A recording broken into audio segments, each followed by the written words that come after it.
Bon,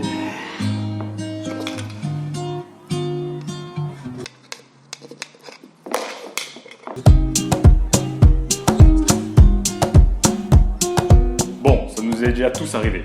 On a un examen à étudier pour le lendemain, et tout à coup on a un petit coup de barre. Hors de question d'aller dormir parce qu'on a encore beaucoup à réviser. Et c'est là que ça peut être utile d'utiliser de la caféine. Deux choses importantes à dire avant de commencer cette vidéo. La première, c'est que si tu es souvent fatigué, il ne faut pas chercher la solution dans la caféine. La caféine, comme on le verra, ça peut être utile parfois pour se donner un petit coup de boost. Mais si tu es fatigué, sur le long terme, la solution, c'est l'hygiène de vie, c'est de faire du sport, c'est de t'alimenter correctement. C'est la seule solution pour te sentir bien et avoir de l'énergie sur le long terme. La deuxième chose, la caféine, ça a plein de vertus, ça a plein de bénéfices, mais c'est comme pour tout, il ne faut pas en abuser. Il faut absolument en consommer avec modération, et c'est comme pour tout, on peut rapidement être dépendant, donc fais attention à ça. Ceci étant dit, il ne faut pas se priver de toute boisson avec de la caféine. Comme on l'a dit, si c'est consommé avec modération, ça peut vraiment être utile pour donner un petit coup de boost dans la journée. Et surtout, mais là je parle pour moi personnellement, c'est mon avis, beaucoup de boissons qui contiennent de la caféine ont un goût juste extraordinaire, donc pourquoi s'en priver? Alors avant d'entrer dans le vif du sujet, je pense que ça peut être intéressant de savoir plus ou moins comment fonctionne la caféine pour mieux comprendre ses effets.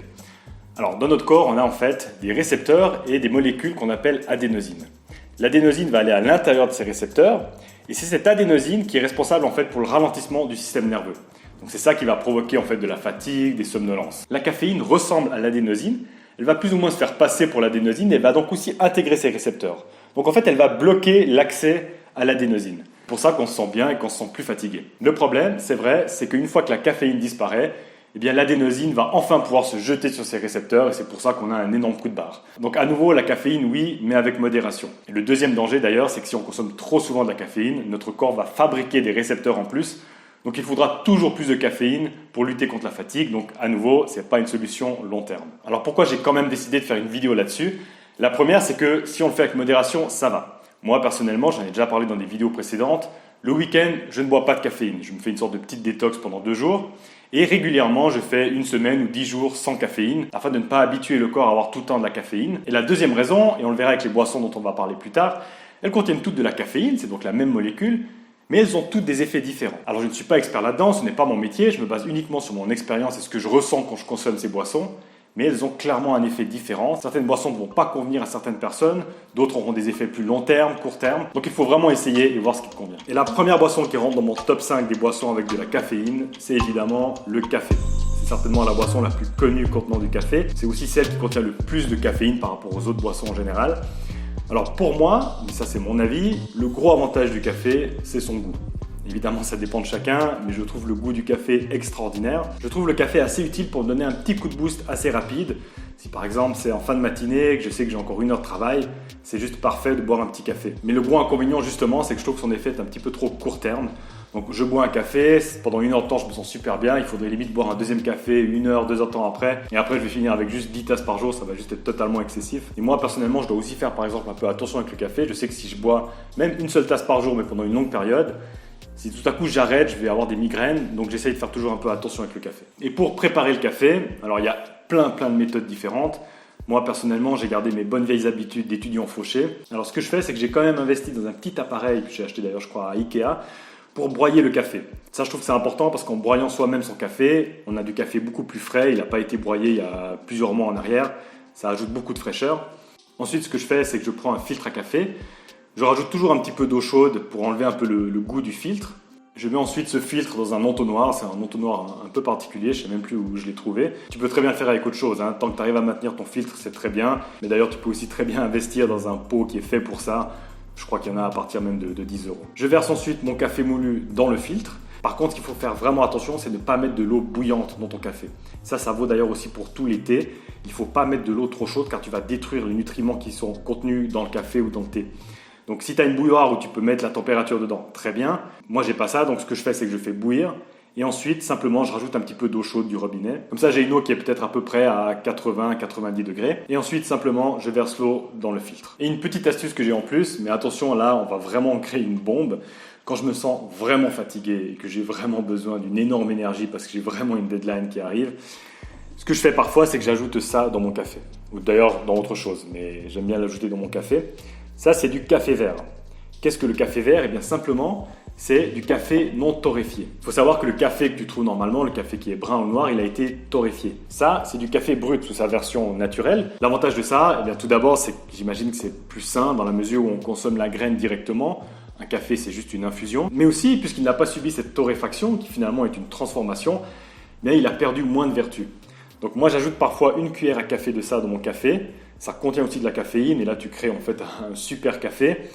Si tu le bois avec de l'eau, si tu ne le mélanges pas avec quelque chose qui a déjà du goût, c'est pas évident parce que c'est quand même très amer.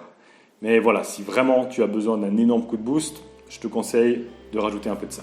Passons à la deuxième boisson, à savoir le thé. Alors quand je dis le thé, j'entends tous les types de thé, le thé vert, le thé noir, le thé oolong. Il faut savoir que tous ces thés proviennent de la même plante, le théier. La seule différence étant l'oxydation. Le thé vert, par exemple, n'a pas du tout été oxydé. Il a juste une oxydation naturelle qui est stoppée directement après la récolte. Le thé noir est totalement oxydé, le thé oolong c'est à mi-chemin entre les deux. Donc voilà, ils contiennent en tout cas tous de la caféine ou de la théine, c'est la même chose. Je ne veux pas trop parler de la différence de quantité de caféine dans les différentes boissons dont on va parler, parce qu'il y a plein de facteurs différents. Par exemple, si tu regardes le thé, ça va dépendre de la récolte, ça va dépendre du temps d'infusion, de la température à laquelle tu vas infuser. Donc l'important c'est l'effet que ça te fait sur ton corps, comment tu te sens, quelle énergie tu as. Alors mon premier thé préféré, eh bien, c'est le thé noir. Pourquoi le thé noir? Peut-être parce que j'adore en fait faire un chai indien. Ce que j'adore avec ça, c'est que tu bénéficies aussi un peu des épices que tu as mis là-dedans, comme par exemple le cardamome ou la cannelle. Et mon deuxième thé favori, eh bien, c'est le thé vert. Ça, c'est vraiment mon numéro 1 dans les thés. Je trouve que le goût est juste extraordinaire. Perso, ça fait vraiment des années que j'en bois. Mais ce qui est un peu dangereux avec, c'est que plus on boit de thé, c'est un peu comme tout d'ailleurs dans la vie, plus tu vas connaître. Au début, je buvais des thés d'ailleurs avec des arômes banane, arômes mangue, etc. Et au fur et à mesure, j'ai commencé à connaître de plus en plus le thé. Le problème avec ça, c'est que j'étais étudiant et le thé vert de très bonne qualité peut être assez cher. Je me retrouvais à un stade où je devais sortir vraiment beaucoup d'argent juste pour 100 grammes de thé. Donc c'est pour ça aussi qu'après j'ai switché sur d'autres boissons. Mais si tu connais pas, faut commencer quelque part. Tu vas en tout cas trouver plein de thés verts différents. Moi l'année passée j'étais à Marrakech, j'ai trouvé ce thé-là qu'on trouve d'ailleurs un peu partout dans plein de magasins chinois d'ailleurs. C'est du thé qui est pas très cher, qui va très bien par exemple pour faire un thé à la menthe. Tu peux aussi commencer par ça. Il y a des thés plus chers, ça par exemple c'est un thé qu'une amie qui a été en Chine m'a rapporté. C'est un thé qui a un goût juste extraordinaire mais qui est peut-être, je sais pas, 10 fois plus cher que ça. Donc commence quelque part, tu n'es pas obligé de commencer avec des thés qui coûtent beaucoup plus cher, commence avec un thé moins cher. D'ailleurs peut-être que tu vas adorer un thé qui est beaucoup moins cher, c'est pas parce que c'est plus cher que c'est meilleur, c'est à toi de voir ce qui te va le mieux. Par contre, le conseil absolu que j'ai, évite les thés en sachet.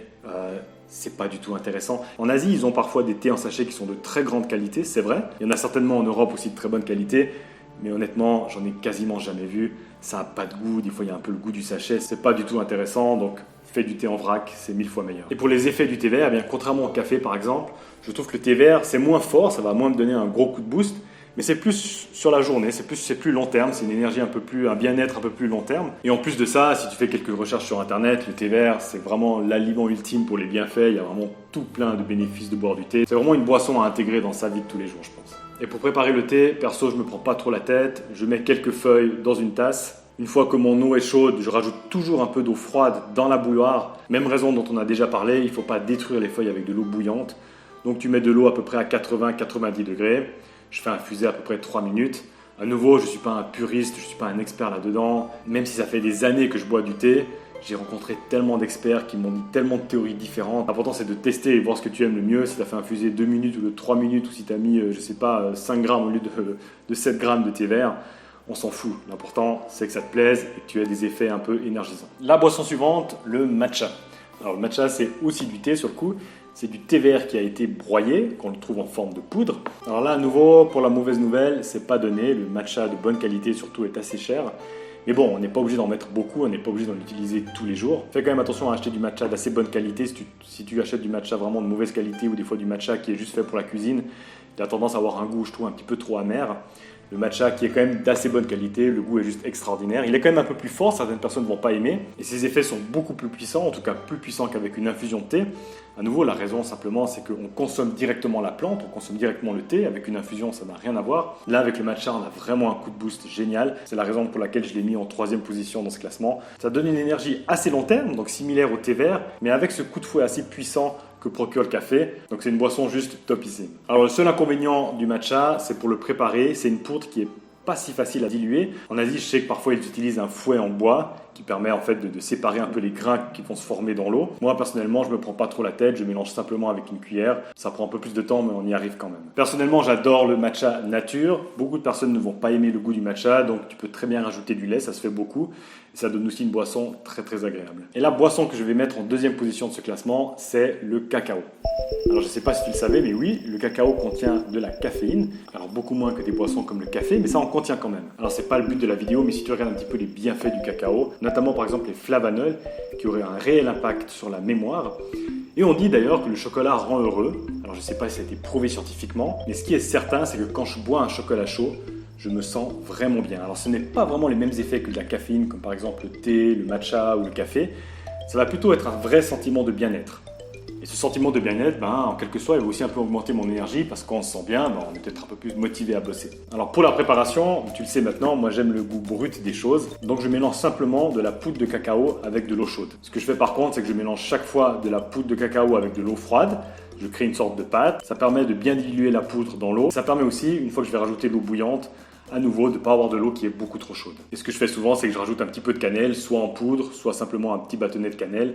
Ça donne un petit goût juste extraordinaire. À nouveau, tu peux très bien ajouter un petit peu de sucre si tu n'aimes pas trop le goût trop amer du cacao. Et finalement, la boisson que je vais mettre en premier dans ce classement, c'est pour moi de loin ma boisson préférée. C'est une boisson qui pour moi regroupe un peu le bienfait de toutes les boissons dont on a vu. Eh bien, c'est le yerba mate. Alors, j'avais déjà fait une vidéo sur cette chaîne. D'ailleurs, c'était ma toute première vidéo. Je l'ai regardée à nouveau l'autre jour d'ailleurs pour voir un peu ce que je disais là-dessus. C'est vrai que la qualité n'était pas terrible il y a 3 ans. Mais il y a d'ailleurs, je crois, plus de 80 000 vues sur cette vidéo. C'est juste incroyable. C'est une boisson que j'adore. Elle procure vraiment un coup de boost. Et en plus de ça, un bien-être long terme sur toute la journée et une énergie long terme sur toute la journée. Donc c'est vraiment le combo parfait. Et en plus, elle ne m'a jamais provoqué de crash. Par exemple, avec le café, si j'en bois trop pendant trop longtemps, je vais avoir des migraines horribles. Le maté, ça n'a jamais provoqué aucun inconvénient.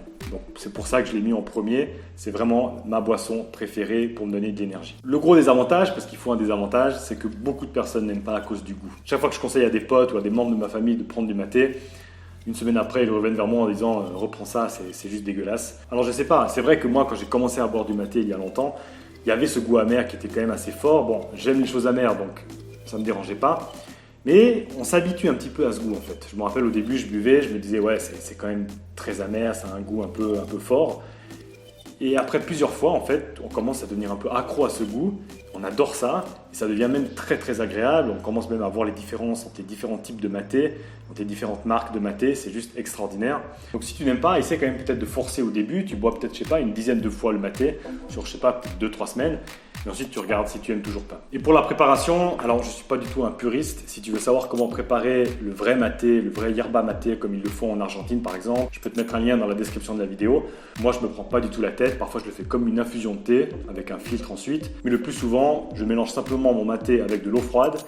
Je verse ensuite de l'eau chaude. Et honnêtement, ça me va très bien. Voilà, c'est déjà tout pour cette vidéo. Je voulais juste vraiment parler un peu des boissons qui donnent de l'énergie. Parce que c'est vrai que quand on étudie ou même quand on travaille, on a tendance à toujours boire la même boisson, du café ou du thé, et on oublie qu'il y a aussi d'autres boissons qui contiennent de la caféine. Alors c'est vrai que toutes ces boissons donnent de l'énergie parce qu'elles contiennent de la caféine, mais je me dis toujours qu'on ne sait pas tout, et on ne sait pas ce qui convient vraiment à notre corps. Si tu bois du maté par exemple, il y a des bienfaits du maté qu'il n'y aura pas dans le café ou qu'il n'y aura pas dans le thé. C'est pour ça qu'il faut varier, il faut voir ce qui te convient. Moi j'ai des potes qui peuvent par exemple pas boire de maté parce que ça leur provoque la diarrhée, j'ai des potes qui peuvent pas boire de café parce que ça leur provoque des pulsations, ils ont l'impression qu'ils vont claquer dans l'heure qui suit. Donc essaye ces boissons et regarde vraiment ce qui te convient le mieux, mais surtout, n'oublions pas, progresser ne se fait pas avec une grande révolution, mais un coup de petits changements. Ciao!